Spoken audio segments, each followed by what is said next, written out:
हमारी आत्मानुभूति में, सम्यक दर्शन में, आत्मा को जानने में, पहचानने में एकमात्र साधन हमारे पास मति श्रुति ज्ञान है। वही टूल है जिससे हम हमारा काम कर सकते हैं। जैसे लोग में ये कहते हैं, बर्थेन अर्थोपार्जनम,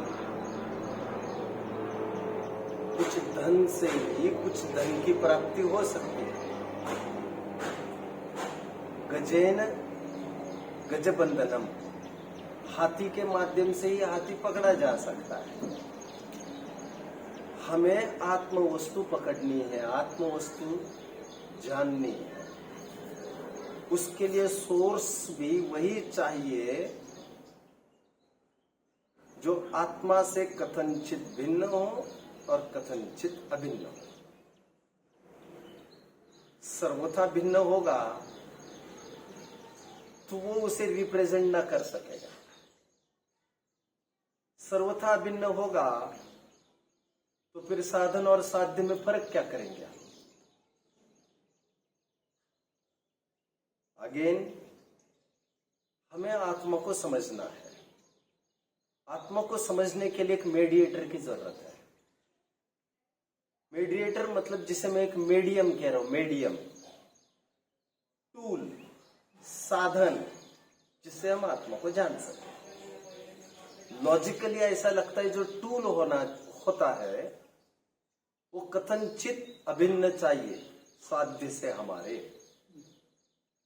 उसका परिचय चाहिए आत्मा का, और उसका कुछ इंटररिलेशन चाहिए, तभी जाकर वो हमें आत्मा का परिचय करा सकेगा।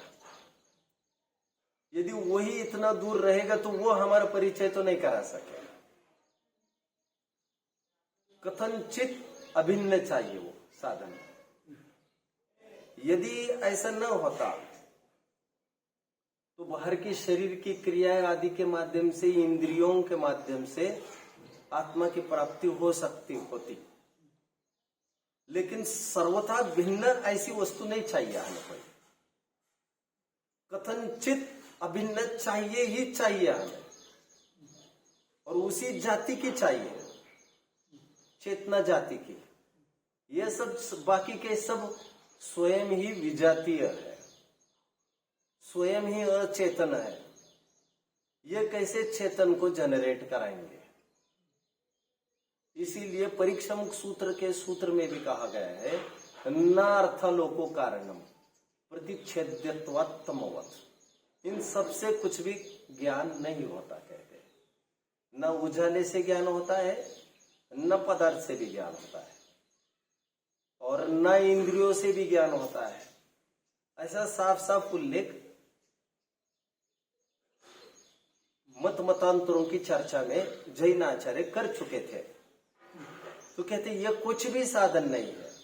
हालांकि वहीं पर बोल चुके वे, तो ज्ञान कैसे होता है? तो कहते ज्ञान अपनी योग्यता से ही जनरेट होता है, उसे बाह्य साधन की जरूरत नहीं है। Coming back to our point now, मैं ये कह रहा हूं हमें साधन की भी जरूरत है, हेल्पिंग हैंड चाहिए हमें। आज हम डायरेक्ट उस इतनी लीप लेके वहां पर नहीं चढ़ सकते। आगे हमें कोई एक हस्तावलंब की जरूरत है जो हमें वहां तक पहुंचाएगा। वो कौन होगा? वो वही होगा जो थोड़ी मित्रता वाला चाहिए उनसे, और थोड़ी दूरी वाला तो होगा ही। वही कैसे होगा वो? तो साधन जो हम चाहते हैं वो कथनचित अभिन्न चाहिए, उसी का पार्ट पार्सल चाहिए, उसी जाति प्रजाति का चाहिए, वही चेतना की वही बात उसमें चाहिए। टोडरमल जी की भाषा में जीवत्व का लक्षण के कारणभूत वो एक अंश है। जैसे सूरज की किरण है, तो जैसे वो सूरज को प्रकाशित करती, that is other thing, but वो स्वयं एक प्रकाश है और सूरज की ही जाति का है। मैं अभी ये कहना चाह रहा हूं फिलहाल, समझ रहे हैं? सूरज को प्रकाशित करता है, दैट इज अदर फैक्टर, और वो प्रकाशित भी इसीलिए कर रहा है क्योंकि उसका वो एक इंटीग्रल पार्ट है। उसका इंटीग्रल पार्ट नहीं होता तो वो तो सूरज को प्रकाशित नहीं करता। समझ रहे? जैसे सूरज को प्रकाशित करना एक किरण से ही बन सकता है, ऐसे थोड़ी होगा किरण नहीं है और दूरबीन वगैरह के माध्यम से सूरज को जान सकते होते। ये कल्पना फिजूल है। किरण के बिना ये कभी नहीं हो सकता होता। तो किरण वो एक अभिन्न अंश है, उसका अभिन्न अंग है। उसका साधन वो होना चाहिए जो कथनचित अभिन्न हो उससे। ये कुछ भाषा समझते हो अभिन्न भिन्न की? समझते हो? 320वीं गाथा की टीका, 320वीं गाथा समय सार, उसके बाद जो टीका लिखी है जयसेन स्वामी ने, उसमें जयसेन आचार्य ने कथनचित भिन्नता और कथनचित अभिन्नता की बात कर रहे हैं। द्रव्य और पर्याय के ही बीच में कर रहे हैं। और वहां पर तो ये कह रहे कि यदि द्रव्य को हम मोक्ष का कारण कहे तो दिक्कत खड़ी है। कह रहे मोक्ष का मतलब यदि संसार का कारण कहे तो दिक्कत खड़ी है। तो ये जो त्रिकाली है शुद्ध पारिणामिक, वो कुछ कारण वारण किसी का कुछ नहीं है। ऐसी वहां पर सिद्धि चल रही थी। सिद्धि के चलते बात ये चल रही थी कि ये पर्याय औपसमिक भाव आदि कारण है निर्वाण के। तो कहते हैं और ये जो पर्याय है ये कथनचित आत्मा से भिन्न है और कथनचित आत्मा से अभिन्न है। वहां पर भी यही बात कह रहे थे। तो वही का वो सिद्धांत है प्रसिद्ध। यदि वो पर्याय सर्वथा ही उस द्रव्य की हो जाए, द्रव्य रूप हो जाए, तो पर्याय के नाश के साथ साथ द्रव्य भी नष्ट हो जाएगा। यदि वो कुंडल सोना हो जाए पूरा, तो कुंडल के नाश के साथ साथ सोना भी नाश हो जाए। ये कथनचित भिन्नता है दोनों की। आप समझ रहे? कथनचित भिन्न भी है और कथनचित अभिन्न भी है। भिन्न ऐसे नहीं है कि प्रदेशों से ही अलग हो गए। इसलिए आत्मा की प्राप्ति करने के लिए, आत्मा का कोई भी फंक्शन करने के लिए बाहर का द्रव्य अकिंचित कर कहा गया है, क्योंकि वो तो सर्वथा ही भिन्न है। वो किसी भी प्रकार से आत्मा में हेल्पफुल नहीं हो सकता। हाँ, let I complete first and I will give you chance. साधन को चांस भी आपको 20 मिनट के बाद मिलने वाला है। एक फ्लो है मेरा। तो वो साधन जो हम कलेक्ट करना चाहते हैं, जिससे आत्मा की पहचान करना चाहते हैं, उसे कोई टेक्निकल वर्ड्स में कुमति को श्रुत ज्ञान कह रहा है। बट टेक्निकली बात नहीं करूं। यदि मैं प्रोवाइडेड रॉ मटेरियल की बात करूं सामान्य की, तो मैं इतना ही कहूंगा मति श्रुत ज्ञान हमारे पास टूल है एकमात्र। और वो टूल ऐसा है, वो कथनचित अभिन्न है आत्मा से। और कथनचित भिन्न का पार्ट मैं ये कह रहा हूं आपको, यदि वही आत्मा होता तो फिर इसी से अपन प्रेम कर लेते, फिर उसके जरिए तीसरे आदमी के पास क्यों चले जाते? इस अड़तिये से ही काम कर लेते हैं। लेकिन ऐसा नहीं होने वाला है। वो तो मिलाप करने के लिए डीले है हमारा कॉन्ट्रैक्ट, टेम्पररी। तो इसलिए मैं 2-4 दिन पहले कह रहा था कि भौगोलिक चर्चाएं कदाचित अप्रयोजनभूत लग सकती है। मैं उसमें कुछ नहीं कहना चाहता। सबकी आजादी है और किसी को जरूरत ही नहीं लगे उसकी और अपना काम कर जाए, ये बिल्कुल हो सकता है। बट मति श्रुत ज्ञान को समझना तो बहुत जरूरी है। मेरे ज्ञान में ऐसा है, इसे समझे बिना काम नहीं होगा। और फिर समझदार ऐसे लोग जो इशारे में काम कर जाते हैं, उनको तो नमोकार भी नहीं चाहिए, ना भगवान चाहिए उनको, ना कुछ चाहिए उनको, बस दिमाग ठीक चाहिए उनका अपना। वे सब खड़ा कर लेते हैं अपने आप में और निसर्ग सम्यक दर्शन के वे हकदार होते हैं। वे प्रकृति का एक एक शब्द भी पढ़ सकते हैं। उनको तुम्हारे शब्द की कोई सिलेबस की जरूरत ही नहीं है, तुम्हारे टीचर्स की जरूरत ही नहीं है, ना तुम्हारे एग्जाम्स देने वे आएंगे और वे सम्यक दृष्टि बनकर उभर जाएंगे। एक तो वे लोग हैं those who are very practical, कोई लकीर के फकीर नहीं है, और मिला है, और सुख का अधिकारी मैं, और मैं सुख को ढूंढ निकालूंगा।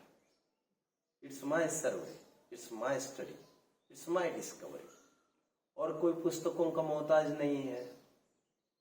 ये तो लाठिया है, जो कमजोर है वो इसका आलम्बन करे। तो एकदम ब्रॉड सोच चाहिए उसके लिए। जिनकी नहीं हो उनको मति श्रुत ज्ञान समझना जरूरी है फिलहाल। ऐसा मैं कह रहा था। अभी तक मैंने ये कहा आपको, ज्ञान ज्ञान से मुलाकात कराएगा। इसलिए कहा जो ज्ञान को जानेगा वो आत्मा को जानेगा।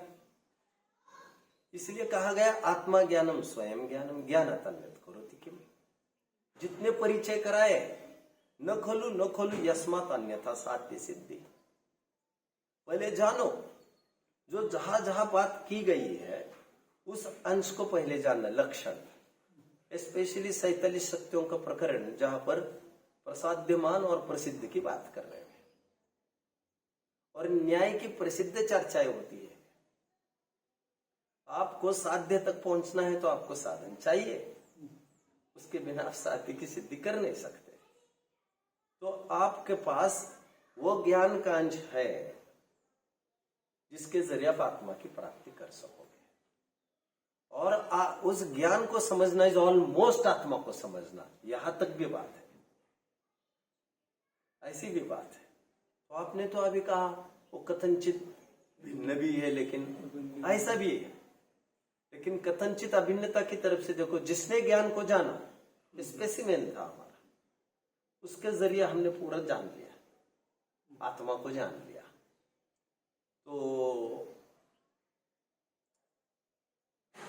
ये साधन ज्ञान और साध्य आत्मा, कभी कभी वो इतने अभिन्नता स्थापित करके बात की जाती है, ज्ञान आत्मा, आत्मा ज्ञान, ज्ञान आत्मा एक दूसरों के पर्यायवाची के रूप में प्रयुक्त किए जाने लगते हैं। ये कथनचित अभिन्नता के स्वर में यह सब चलता है। वो इतने एक में एक है कि एक को समझने जाओगे तो दूसरा तो समझ में आ ही जाएगा। बाह्य साधन कुछ होता तो यह संभव ना होता। बाह्य साधन में ऐसा होता, आप धूप आ रही तो आप यहां बैठ सकते हैं, नहीं ठीक है।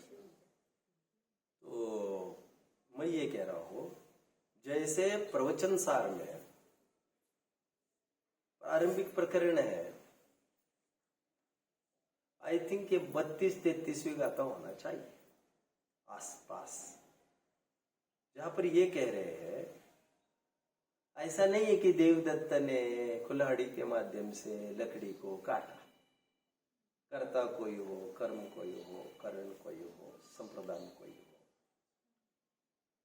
ऐसी भिन्न षटकार की व्यवस्था नहीं है। कुछ भी वस्तु स्वरूप में नहीं है। ये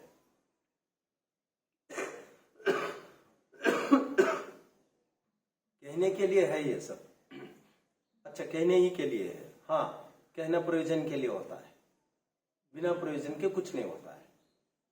कोई मूर्ख नहीं है गाल बजाने को, तो वो भी प्रयोजन से कहा है, लेकिन केवल कहने के लिए कहा है, लेकिन प्रयोजन से कहा है।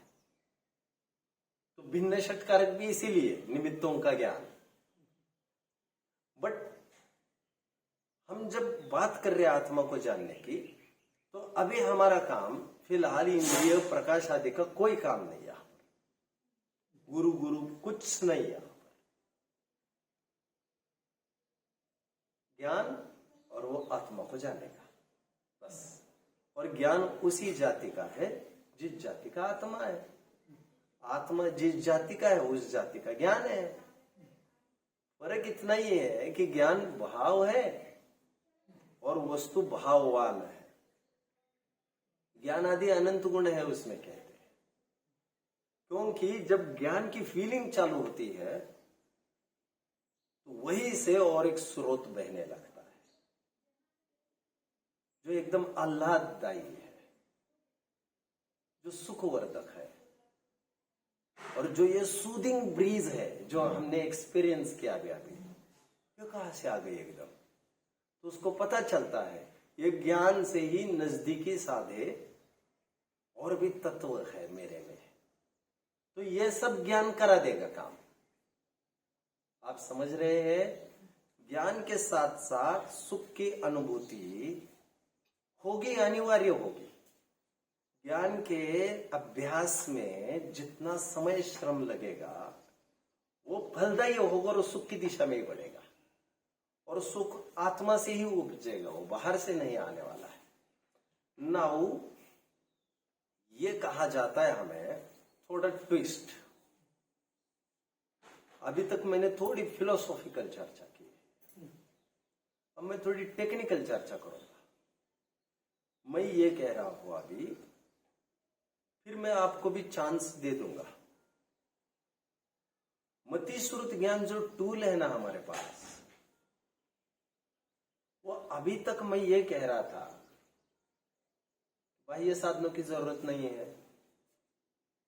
बट तत्व सूत्र में तो ऐसा कहा है, तद इंद्रिय निंद्रिय निमित्तम। तो मैं थोड़ी देर पहले कह ही तो रहा था कि कहा जाता है। नई बात कौन सी है इसमें? तब सावधान कर रहा था मैं, तब मैं यही कह रहा था कहा जाता है। अच्छा, आप कह तो रहे थे, और मैं साथ में ये भी कह रहा था उसका कुछ प्रयोजन भी होता है। क्या प्रयोजन होता है इसका? ऐसा है, ये मति ज्ञान जब भी फंक्शन करता है, जब भी ज्ञान होता है जीव को, जैसे ये जीव मतलब अभी ये चींटी है, कोई जीव है, मैं उसी को कह रहा हूं व्यवहार में से। ये ज्ञान हुआ हमें, ये कैसे हुआ? आंखों ने जाना और ये ज्ञान हो गया। तो ये मति ज्ञान का काम ही ये है कि वो इंद्रिय या मन का आलम्बन लेकर ही वर्क फंक्शन करता है। तद इंद्रिया निंद्रिया निमित्ता, ऐसी परिभाषा उसमें दे रहे हैं तत्व सूत्र में। बट और ऐसा है भी, दृश्य जगत में जो जी रहा है उसके लिए ऐसा ही है।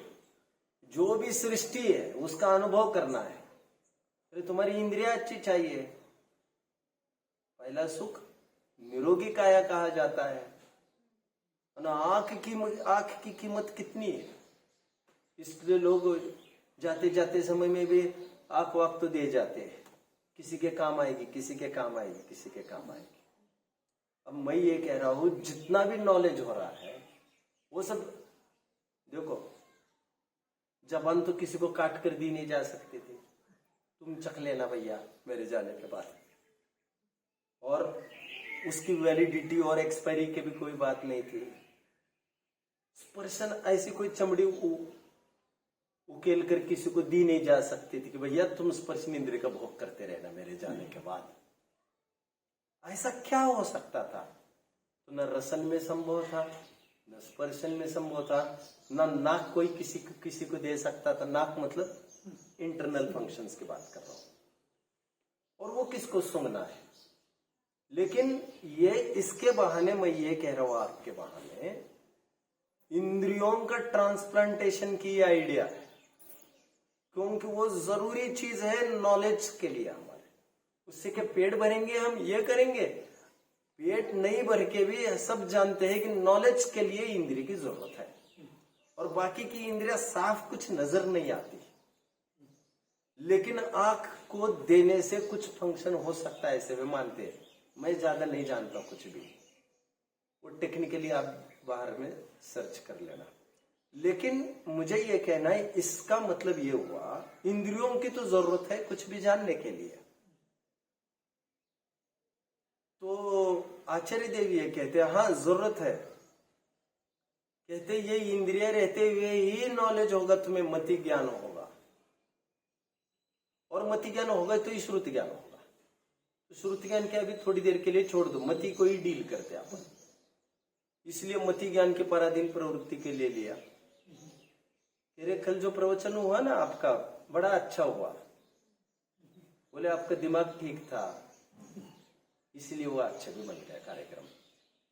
नहीं तो है ना, आपका बुखार भी रेगुलेटेड था, इसलिए वो आपका स्पिरिट था। बुखार थोड़ा सा रेगुलेशन खत्म हो जाए ना, वहां पर कुछ को कुछ बकने लग जाए, वहां से आदमी कुछ का कुछ बकने लग जाए, तो उसको ही ज्ञान नहीं होने लग जाए। टोडरमल जी कहते हैं हमारा मति ज्ञान कितना पराधीन है अभी तुम्हें पता नहीं है। वो तुम्हारे बुढ़ापे पर भी निर्भर है, तुम्हारी और भी वात पित्त कफ पर भी सब निर्भर करता है। बाहर की तुम्हारी आंखें और वो कांच है, वो ये है, वो तो दुनिया भर की बातें बाहर की है, लेकिन इसका तुमने सोचा ही नहीं है। इतना पराधीन है मति ज्ञान, ये कहते हैं। बट आचार्य कह रहे हैं कि मतलब पराधीन कहकर भी वो सिद्धि की किस बात की चल रही है, अभी इंद्रियों से ज्ञान होता है मति ज्ञान। बट ये सब इंद्रियों से वर्तने वाला जो मति ज्ञान है, ये बाह्य विषयों को फोकस करने के लिए, ये सब पौद्गलिक वस्तुओं को जानने की बात है। ये सब मति ज्ञान को इंद्रियों की जरूरत है वो तब जब तुम्हें पौद्गलिक वस्तुएं जाननी। और ये कहा जाता है, और पौद्गलिक वस्तुएं जानने से तो कोई काम होगा नहीं, चेतन वस्तु जाननी पड़ेगी तुम्हें, कहते हैं। और चेतन वस्तु यदि जाननी है तुम्हें, तो वही इंद्रियों का तो वैसे ही कोई काम नहीं है। तो क्या करना, तो मति ज्ञान ही एक सोर्स है, लेकिन अपने पास हाँ है, तो उस सोर्स को एक्सटर्नल सोर्स की जरूरत न रखकर, मतलब बिना इंद्रिय के ही डायरेक्ट वो मति ज्ञान आत्मा को जानने लग जाए, उसको इंद्रियों की जरूरत नहीं पड़ेगी। इससे मति ज्ञान की एक नई परिभाषा उत्पन्न हुई। पराश्रय की बुद्धि को छोड़कर स्वसन्मुखता से प्रवर्तने वाले ज्ञान को मति ज्ञान कहते हैं। तो ऐसे मति ज्ञान को इंद्रियों की जरूरत नहीं है जिसे आत्मा को जानना है। ऐसे मति ज्ञान को मन की जरूरत नहीं है जिसे मन आत्मा को जानना है। सो फार नहीं, अभी तक तो प्रवचन सुन रहे थे, वो आत्मा के बारे में इंफॉर्मेशन ले रहे थे। आप थिएटर के बाहर थे, अभी थिएटर में आ गए हैं आप। पोस्टर का क्या काम है अभी यहाँ पर, अभी तो डायरेक्ट हीरो आने वाला है यहाँ पर। तो ठीक उसी प्रकार अभी तक तो बाहर की बातें चल रही थी, सब एक्सटर्नल बातें, तो उसके लिए इंद्रियों की जरूरत थी। अभी आत्मा, और ये आत्मा के बारे में जानने के लिए भी इंद्रियों की जरूरत पड़ती थी। हमें कान चाहिए, आंख चाहिए। बट अभी वही मति ज्ञान 144वीं गाथा, उस मति ज्ञान जो विषयों में प्रवर्त रहा था, उसको वहां विषयों से समेटकर उसको आत्मसन्मुख कराया। रहस्यपूर्ण चिट्ठी में हूबहू वही बात कह रहे वे कि पहले प्रमाण नए निक्षेप से वस्तु को जानो, अन्वेषण के काल में जैसे पहले सर्वे करने के लिए अनेक व्यापारी के पास चक्रे काटते रहे हम, बट एक बार दिमाग ठीक हो गया, ये लेना है आज मुझे, तो उसके बाद फिर उनके विकल्प खत्म। तो फिर बाद में उसकी प्रवृत्ति में इंद्रिय और मन की जरूरत नहीं पड़ती है, वो आत्मसन्मुख हो जाता है। यही केस श्रुत ज्ञान का है। जो नए विकल्पों में उलझ रहा था, उसको वहां से भी समेटकर वो भी आत्मसन्मुख हो जाता है। तो ये मति श्रुत ज्ञान रूप टूल, साधन आत्मा को जानने के लिए ऐसा कार्यकारी है। आत्मा के बारे में जानना है तब भी यही टूल है, आत्मा को जानना है तब भी यही टूल है। अभी दोनों परस्पर विरोधी भी काम है, और कथनचित परस्पर अविरोधी काम भी है। क्योंकि आत्मा के बारे में जानना इज नियर टू आत्मा को जानना, but it's not next to आत्मा को जानना। आत्मा के बारे में जानना और आत्मा को जानना ये एक प्रकार से विरुद्ध ट्रैक भी है, क्योंकि एक इंद्रियों का रास्ता है पूरा। इसका अर्थ क्या करेंगे, और उसका अर्थ क्या करेंगे, टन टन टन टन। अरे यार पीरियड खत्म हो गया, अब कल देखेंगे। अब कल का मूड कैसे बनेगा, इतनी सब पराधीनता किसमें है, वो जो उसको भी उपासना और तप कहते हैं। हालांकि प्रश्न काउंटर क्वेश्चन करना जब तक हमारी भूख शांत शमन न हो। तो आत्मा के बारे में जानना हो तब भी मति ज्ञान ठीक चाहिए। जिसको लॉजिकल अप्रोच वगैरह नहीं समझ में आता वो भी आउट हो जाएगा, यहाँ तक आ भी नहीं पाएगा। और जिसे आत्मा को डायरेक्ट जानना है उसको इन सब को चौकड़ी मतलब उस मति ज्ञान टूल को इंद्रियों से अलग कराना है और डायरेक्ट उसको आत्मसन्मुख कराना है। दोनों में टूल मति श्रुति ज्ञान है। बस उस टूल को कोई एक्सटर्नल अप्लायंस की आपने कुछ व्यवस्था की है कि नहीं की है, बात वो है। समझ रहे हैं कि मति श्रुति ज्ञान ही ऐसा टूल है जो बोथ वर्ड्स वर्क कर सकता है। हालांकि केवल ज्ञान ऐसा टूल है, बट वो टूल बड़ा एक्सपेंसिव भी है, अनअफोर्डेबल भी है और अभी बियॉन्ड रीच भी है। तो और अवधि और मन पर ज्ञान इसीलिए अपने आत्म कल्याण के तो काम के नहीं है, ऐसा कहा। ठीक है, अभी आपको कुछ प्रश्न हो तो पूछ सकते हैं। जैसे आपने बोला कि मति श्रुत ज्ञान जो है वो आत्मा का अभिन्न है, आत्मा से अभिन्न है, और उसी से मतलब हमें दूसरी जाति का टूल नहीं चाहिए आत्मा को जानने के लिए, हमें उसी जाति का टूल चाहिए। तो फिर हम चरणानुयोग रिलेटेड चीजों को इतना क्यों अभी चरणानुयोग को छोड़ो, आपको तो अभी ये बोलना चाहिए था फिर शास्त्र को क्यों पढ़ना जरूरी है, क्योंकि वो विजाती है। नहीं सुनिए तो जरा मुझे क्या कहना है।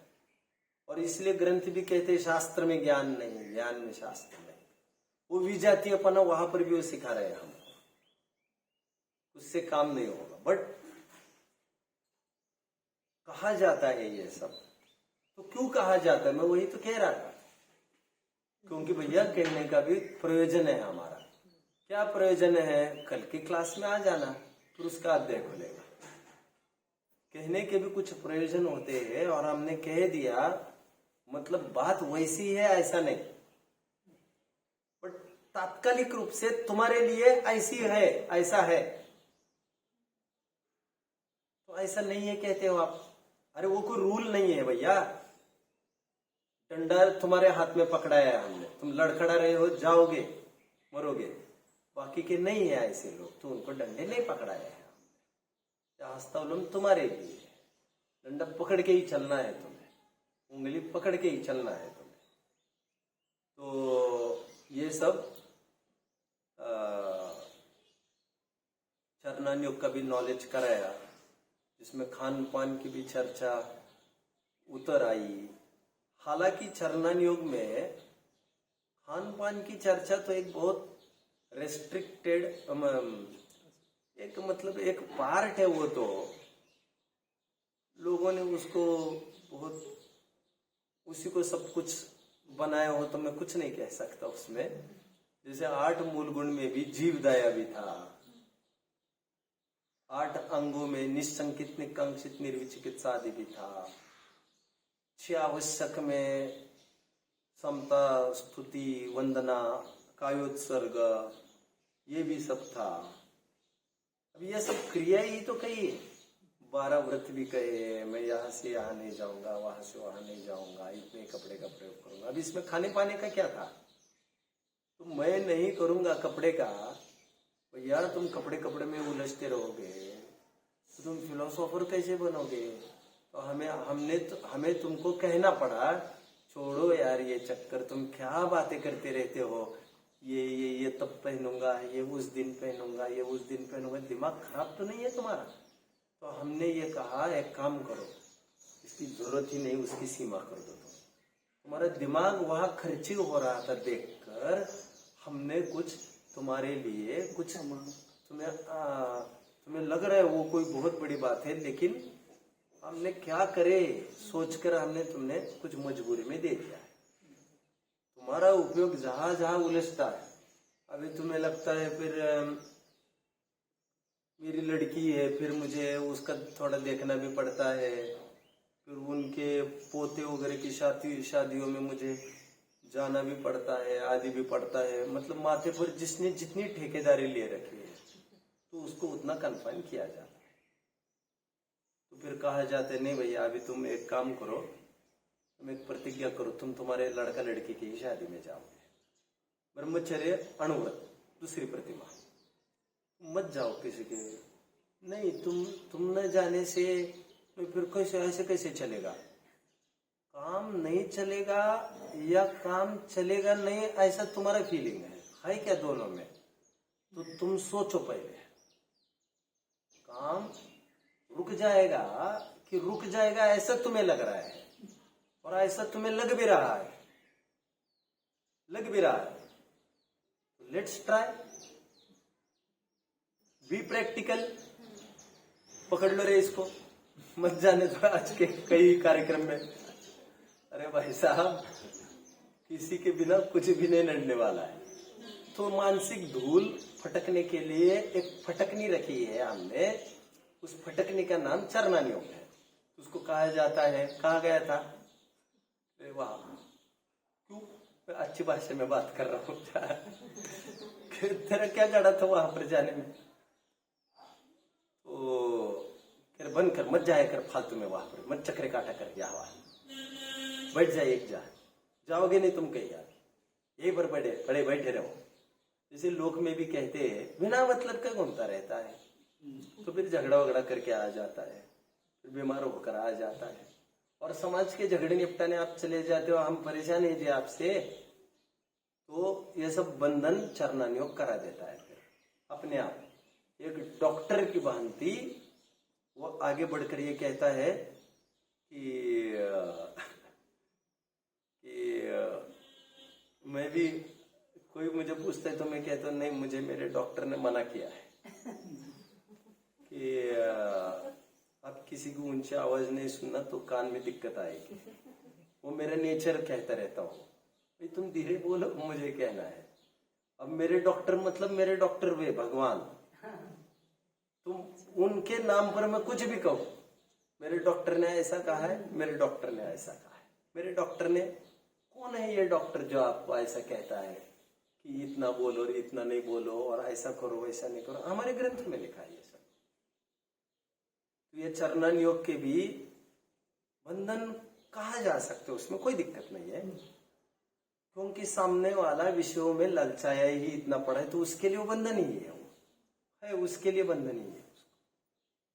तो लेकिन हमने उसको बंधन के रूप में नहीं, उसकी तुम्हें सुखी होना था, तुम्हारे सुखी होने के लिए हमने कुछ रेस्ट्रिक्शन के रूप में कुछ कंपाउंडिंग कर दिया। तुम्हारा मन ललचा रहा है इसलिए उसको बंधन कहा जा रहा है अभी। तो मेरा तात्पर्य कहने का ये है, तो चरणान योग में जब पर द्रव्य का कुछ हस्तक्षेप नहीं है, तो चरणान योग भी ऐसा खाने पाने पर उतर आता है, कभी फिर बोलचाल पर भी, कभी नाते रिश्तेदार पर भी बात करने लगता है। जैसे वहां पर ही कहा ना कि इतने ही नाता, इतना ही रखो, अभी इतना ही करो, अभी दिमाग को ठीक करने के लिए अभी तुम्हें इसकी जरूरत है, कहता है। तो एकदम कम कम कम कम कम में, और फिर वो आगे के रास्ते दिखाते हैं मुनि होने के। और मुनि मतलब वो भावनग्नता को भी समाहित करके बात करने लगता है।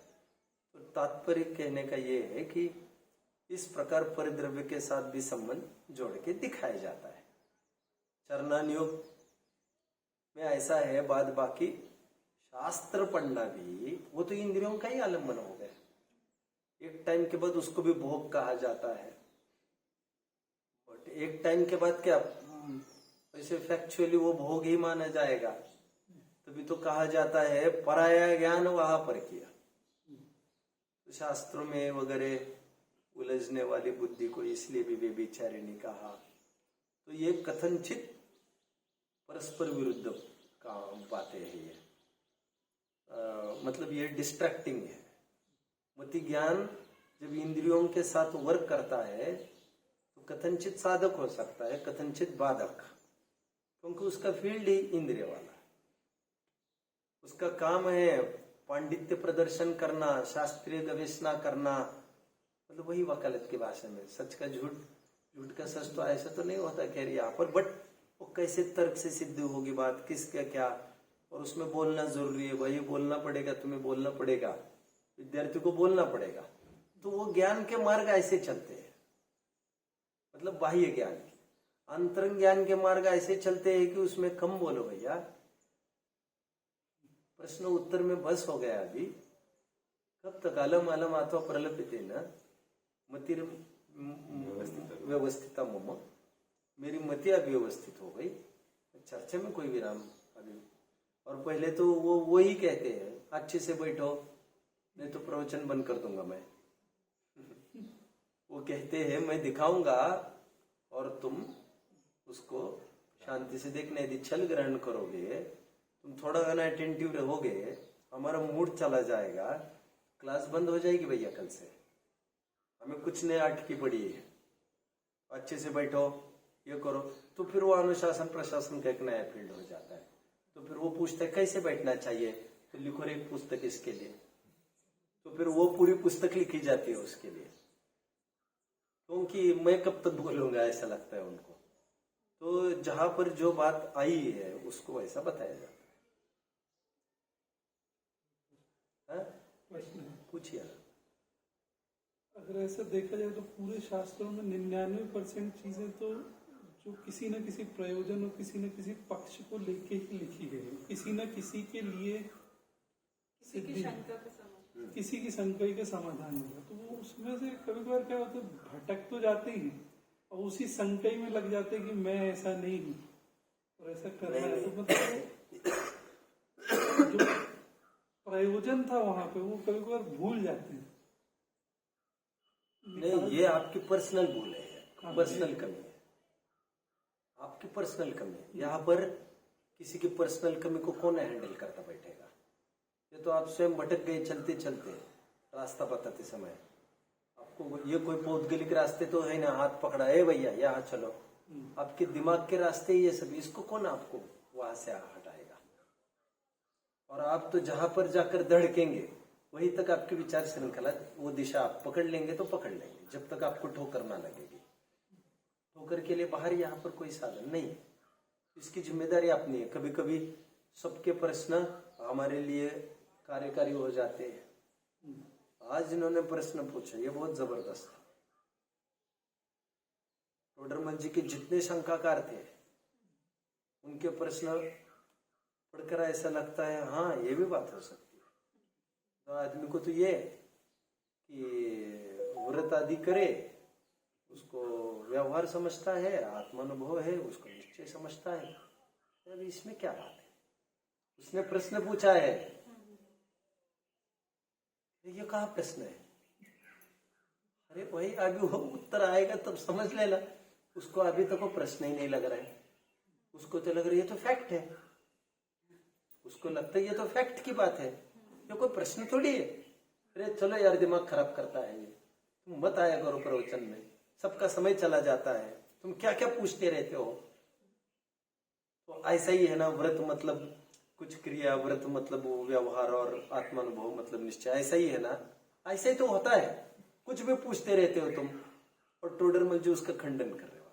ऐसा नहीं है भैया, ऐसा नहीं है, किसी एक का नाम निश्चय, एक का नाम व्यवहार, ऐसा नहीं होता। एक वस्तु को देखने के नजरिए होते हैं वो नए। अब ऊपरी तौर पर आम जनों को लगता है इसमें क्या बात है।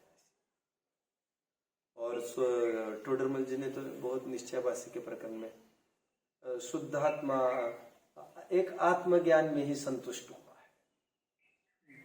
अभी इसमें किसी को लगता ही नहीं आत्मज्ञान में संतुष्ट होना मतलब इसमें क्या दिक्कत है। तो कभी कभी किसी के प्रश्न हमारे लिए कारगर तो बहुत होते हैं, तो कभी कभी डिस्ट्रैक्टिंग लगता है, लेकिन वैसे होते नहीं है कभी कभार डिस्ट्रैक्टिंग में।